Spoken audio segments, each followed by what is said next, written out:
একই করে দুইজনের বাস, কিন্তু আমরা হান্ডি আলাদা।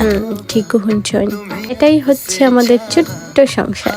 যেমন ধরো আমি সি ফুড খাইমু, তাই সি ফুড খাইতে না। একটা সমুদ্র মাছ রাঁধছি আর তার লাগি ট্যাংরা মাছ রাঁধছি। তো আমার হান্ডির কোনো কিচ্ছু তান হান্ডির যাইতো না। যেমন ধরো আমার এটার মাঝে যেটা দিলে আসছি এটা তানিকটাতে এড হইতো না, আবার তানিকটা যেটা দিলে আসছি এটা আমার এটাতে এড হইতো না। যাতে এক হাত দূরে থাকতো সেটা মিটা যাইতো না। কত থাম মানিয়া চলা লাগে। ও মাই গড, শ্রুতি ভাই কোনো বেমারি রুগীর লগে থাকা যে কত কষ্ট যার সে বুঝে। মন চাই ও ডায়লগ মারতাম, আমি গতিকে তোমার গড় খড়িয়া আর সাথ বেটি হইলে কোন দিন ফলাই গেল গেনে।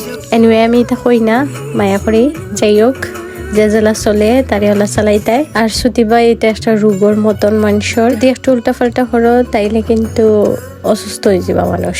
যে জেলা চলে ওলা চালাইতে দাও, যে জেলা খায় ওলা খাইতেও দাও। একটু কষ্ট হইব জানি।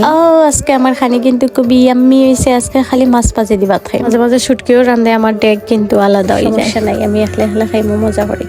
আউটাও মজা করে রাঁধছি, ট্যাংরা মাছ পাজি, আউটাও মজা হয়েছে। তো বাই।